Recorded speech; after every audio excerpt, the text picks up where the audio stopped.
Good afternoon students, कैसे हैं आप सब। I am Mohammad Aqib Hussain, your chemistry teacher. Now we are going to start the chemical properties of non metals. Till previous video we have discussed about the physical properties of non-metals and about the metals. Okay, metals पूरा हमने complete कर लिया है, uses हम देख चुके हैं. Now we are coming to the next point, that is the chemical properties of non-metals. Chemical properties in the sense, how can a non-metal react with a chemical? What will be the product? Okay, so let's see. Here लिखा है मैंने बेटा 1 by 1 की कौन सी non metals जब किसी भी reaction किसी भी केमिकल के साथ रिएक्ट करेगी, then what will be the product and what will be the formation of any new compounds. Form होगा भी या नहीं होगा, ये हमने 1 by 1 करके देखा है. तो एक एक करके हमने यहाँ पर रिएक्शंस लिखी हैं नॉन मेटल्स की, अलग अलग नॉन मेटल्स की अलग अलग केमिकल के साथ. तो फर्स्ट हमने लिखा है बेटा, देखो, रिएक्शन विद ऑक्सीजन. जब मैंने आपको मेटल पढ़ाया था तब भी मैंने आपको बताया था कि ऑक्सीजन के साथ अगर कोई मेटल रिएक्ट कर रही है तो क्या होगा. सेम प्रोसेस हमने नॉन मेटल्स के साथ भी लिया हुआ है कि जब कोई नॉन मेटल्स किसी ऑक्सीजन के साथ रिएक्ट करेगी देन क्या होगा. जाहिर सी बात है, जब कोई नॉन मेटल्स किसी ऑक्सीजन के साथ रिएक्ट करेगी स्टूडेंट्स, तो क्या फॉर्म करेगी, अपना ऑक्साइड बनाएगी. मीन्स वो नॉन मेटल्स है, ऑक्सीजन के साथ जुड़ गई तो नॉन मेटल ऑक्साइड ही बना रही होगी, ऑब्वियस सी बात है. अब नॉन मेटल ऑक्साइड को आप फर्दर क्या कर रहे हैं, वाटर में जब आप डिसोल्व करेंगे देन क्या होगा, वो किस में कन्वर्ट हो जाएगा बेटा, एसिड में कन्वर्ट हो जाएगा. एग्जैक्टली एसिड बनेगा. क्यों? क्योंकि जब आप मेटल का ऑक्साइड बना रहे थे, उसे फर्दर आप वाटर में डिसोल्व कर रहे थे, देन आपको मिल रहा था कि कुछ बेस मिल रहा था.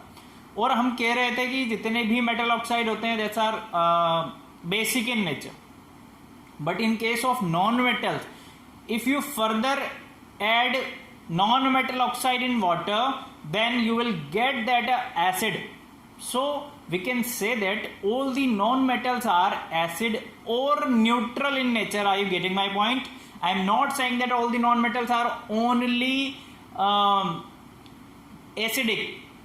I am also saying that acidic or neutral. Are you getting my point? Okay, तो एक एक चीज बहुत ध्यान से सुनना. देखिए, non metals react with oxygen to form acidic और न्यूट्रल ऑक्साइड. हमने यहाँ पर सब कुछ लिखा है आपके लिए.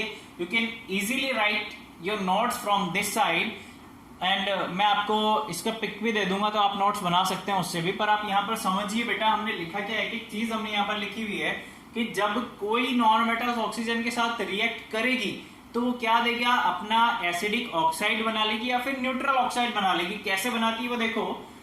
The acidic oxides dissolve in water to give acid. Non metals का है एसिडिक ऑक्साइड बना रहा होगा या फिर न्यूट्रल बना रहा होगा. ये कैसे प्रूव करेंगे आप उसे जब फर्दर किसी भी वाटर में ऐड करेंगे. किसी भी नहीं होता, वाटर ही होता है ना. मैं देख रहा था क्या होता है. तो फर्दर आप जैसे ही वाटर में ऐड करेंगे तो वो अपना क्या दे देगा, आपको एसिड दे देगा. देखो कैसे, हमने एग्जाम्पल लिया हुआ है यहाँ पर. सल्फर का हमने एग्जांपल लिया हुआ है. सल्फर रिएक्ट कर रहा है ऑक्सीजन के साथ, देन हमको दे रहा है सल्फर डाइऑक्साइड. क्या दे रहा है बेटा, sulphur dioxide, that is non metal oxide. Are you getting my point.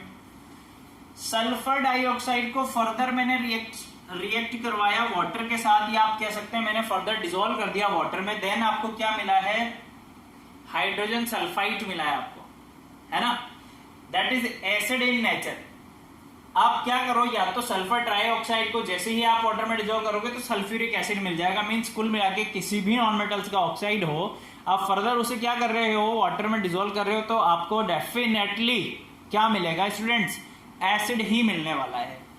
कुछ ऐसे ऑक्साइड भी होते हैं नॉन मेटल्स के जो न्यूट्रल देते हैं. कौन कौन से, कार्बन ऑक्साइड हो गया, नाइट्रोजन ऑक्साइड हो गया, नाइट्रोजन डाइऑक्साइड हो गया, आपका वाटर हो गया आपका, ये सब क्या देते हैं, न्यूट्रल होते हैं. ये ऐसी नॉन मेटल्स ऑक्साइड हैं जो न्यूट्रल होते हैं नेचर में.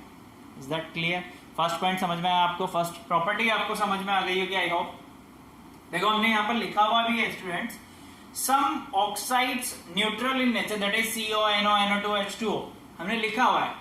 ओके, नेक्स्ट हम देख रहे हैं कि आप किसी भी नॉन मेटल्स की जब आप डायरेक्टली रिएक्शन करा रहे हो वाटर में, तो what will happen. let's see, non-metals do not react with water or steam to give hydrogen gas. Why? This is because non-metals cannot give electrons to reduce the H plus ions of water into hydrogen gas. अब देखो मैं आपको समझाता हूँ लिखा हुआ क्या है एक्चुअली में। बेटा सबसे पहले याद करो, हमने जब पढ़ा था नॉन मेटल्स की टेंडेंसी कैसी होती है, इलेक्ट्रॉन गेन करने की होती है। याद आया? जिसको याद नहीं आ रहा प्रीवियस वीडियो जाके देखो, हमारे बहुत अच्छे से हमने देखा है इलेक्ट्रॉन रॉड स्ट्रक्चर जब हमने पढ़ा था, या फिर हमने जब नॉन मेटल स्टार्ट किया था तब हमने देखा था कि जितने भी नॉन मेटल्स होते हैं सबकी टेंडेंसी इलेक्ट्रॉन गेन करने की होती है। एग्जैक्टली। तो फर्स्ट थिंग, तो पहली बात तो वो कुछ दे नहीं सकते, ले सकते हैं। अब क्या कर रहे हो, जब आप जैसे ही वाटर में उसे डिसॉल्व करोगे तो पहली बात तो उसकी टेंडेंसी है ही नहीं देने की। जब उसकी टेंडेंसी देने की नहीं है, वो इलेक्ट्रॉन दे ही नहीं सकता, तो वो वाटर में से हाइड्रोजन को रिप्लेस नहीं कर पाएगा। जब वो H प्लस आयन को रिप्लेस नहीं कर सकता तो कुछ न्यू प्रोडक्ट फॉर्म नहीं होता है। That's why we are saying here कि कोई भी नॉन मेटल्स ऑक्सीजन में रिएक्ट नहीं कर पाता है, क्योंकि कोई भी नॉन मेटल्स इतनी रिएक्टिविटी नहीं रखता है कि वो हाइड्रोजन को रिप्लेस कर सके, हाइड्रोजन आयन को रिप्लेस कर सके और न्यू कुछ कंपाउंड बना सके। तो reaction of non metals with water can not possible. Okay, next property लिखी है हमने, रिएक्शन विद बेसिस। बेसिस के साथ क्या होगा, बेसिस के साथ भी ये क्वाइट कॉम्प्लेक्स होती हो जाती है, पर कॉम्प्लेक्स होती है थोड़ी सी। कैसे होती है? Non metals with bases are quite complex, they react with bases to form salt. क्या बनाते हैं नॉन मेटल्स? बेस के साथ रिएक्ट करके सॉल्ट एंड वाटर बनाते हैं, जैसा मेटल्स करता था। देखो क्या बनाते हैं, और साथ में एक और टाइप का सॉल्ट बनाते हैं। ये क्लोरीन के रिएक्शन हमने कराई है सोडियम हाइड्रोक्साइड से, दैट इज बेस। जितना भी हाइड्रोक्साइड होता है नेचर में वो सब बेस होता है, ठीक है, ध्यान रखना। OH जिसके पीछे होता है ना। तो जैसे ही आप रिएक्शन कराएंगे तो बनेगा क्या, देखो, एक तो बन गया NaCl, sodium chloride, normal salt होता है आपका जो। एक बन गया सोडियम हाइपोक्लोराइड, और साथ में थोड़ा सा वाटर भी मिल गया आपको। तो क्वाइट कॉम्प्लेक्स रिएक्शन होती है, इजीली कोई भी नॉन मेटल ऑक्साइड बेस के साथ रिएक्ट नहीं कर पाता है, ठीक है। अब देखते हैं एसिड के साथ क्या होता होगा। क्या एसिड के साथ भी पॉसिबिलिटी है क्या? तो non metals do not displace hydrogen from dilute acid, हमने अभी पढ़ा है, क्योंकि वो इलेक्ट्रॉन गेन करने वाले होते हैं, तो उनके पास इतनी कैपेसिटी या एनर्जी नहीं होती है कि वो क्या करें, हाइड्रोजन आयन को डिस्प्लेस कर सके और अपना कुछ कंपाउंड फॉर्म कर सकें, ठीक है। This is because non metals being electron acceptor, यही बोल रहा हूं मैं, क्योंकि डोनेट करने की टेंडेंसी नहीं होती, उनकी गेन करने की होती है। Are not able to give electrons for the reduction of hydrogen ion, वो हाइड्रोजन आयन को कभी डिस्प्लेस नहीं कर सकते बेटा, क्योंकि उनकी इतनी रिएक्टिविटी होती ही नहीं है। एग्जाम्पल हमने कुछ लिए, ध्यान से देखना। Carbon, phosphorus, sulphur do not react with dilute HCl H2SO4। Hydrochloric acid हो गया आपका, सल्फ्यूरिक एसिड हो गया, उसके साथ कुछ नॉन मेटल्स रिएक्ट नहीं करती हैं। पर यहां पर भी कुछ ऐसी नॉन मेटल्स होती हैं जो इन दोनों एसिड को छोड़ के या कॉन्सेंट्रेटेड एसिड के साथ, जैसे नाइट्रिक एसिड हो गया, कार्बोनिक एसिड हो गया, उनके साथ रिएक्ट कर लेती हैं, पर इन दोनों एसिड के साथ कुछ नहीं होता। तो देखो यहां पर हमने लिखा है सल्फर का कैसे, सल्फर की रिएक्शन हो रही है बेटा नाइट्रोजन किसके साथ है, नाइट्रिक एसिड है, HNO3 है ना, नाइट्रिक एसिड, ध्यान रखना। नाइट्रिक एसिड की रिएक्शन हमने कराई सल्फर से, तो बन क्या रहा है, देखो sulphuric acid, nitrogen dioxide and water बन रहा है। तो कुछ कुछ केस में क्या होते हैं, कुछ नॉन मेटल्स इजीली क्या करते हैं, कॉन्सेंट्रेटेड एसिड के साथ रिएक्ट कर जाते हैं, अदरवाइज तो नहीं होता है। लास्ट आपकी बची है property reaction with salt solution. Salt solution सुनते ही नाम में रिएक्टिविटी चीज का कीड़ा घुस जाता है, या रिएक्टिविटी नाम का जो है भयानक सी चीज वो हमारे माइंड में आ जाती है। सोल्ट सॉल्यूशन है और मेरे पास नॉन मेटल्स है, या मेटल की बात कर लेता हूं। मेटल की जब सॉल्ट सॉल्यूशन की बात करी थी तो हमने रिएक्टिविटी सीरीज देखी थी, इतनी बड़ी सी, है ना, याद होगी आप लोगों को। जिससे याद नहीं है वो प्रीवियस वीडियो जाके देखे तो उसे पता लगेगा, रिएक्टिविटी सीरीज होती है। सेम थिंग नॉन मेटल्स में भी होती है कि कौन सी नॉन मेटल्स किसी दूसरी नॉन मेटल्स को डिस्प्लेस करके उसकी जगह बैठ पाएगी या नहीं, अपना कंपाउंड्स बना पाएगी या नहीं।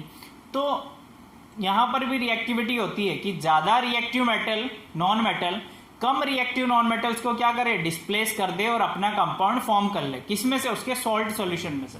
तो हमने यहां पर कुछ एग्जांपल लिया है, देखो क्लोरीन की रिएक्टिविटी ब्रोमीन से ज्यादा है। कैसे ज्यादा है, हमने बना रखा है, फिर कल बाहर आई आंटी।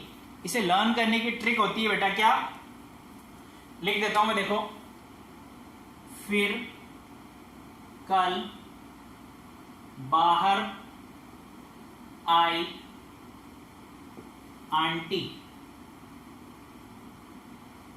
ये सिर्फ याद करने के लिए आंटी लगाया हमने। फिर कल बाहर आई आंटी, तो फिर कल बाहर आई की रिएक्टिविटी देख लेंगे हम, किसकी ज्यादा होती है। सबसे पहले होती है फ्लोरीन की, फिर क्लोरीन की, ब्रोमीन की। सो ब्रोमीन की रिएक्टिविटी कम होती है, क्लोरीन की ज्यादा होती है। तो क्लोरीन इजीली क्या करता है, ब्रोमीन को डिस्प्लेस कर देता है और अपना कंपाउंड फॉर्म कर लिया। क्या बना लिया, sodium chloride, bromine gas will be evolve और रिलीज। सो ये हमारी केमिकल प्रॉपर्टीज थी नॉन मेटल्स की। नेक्स्ट वीडियो में हम देखते हैं कुछ इंपॉर्टेंट यूजेस, कुछ इंपॉर्टेंट नॉन मेटल्स के बारे में और उनके यूजेस के बारे में, ठीक है। और कुछ अच्छे अच्छे क्वेश्चंस करेंगे। ओके, मिलते हैं नेक्स्ट वीडियो में। Thank you, keep learning.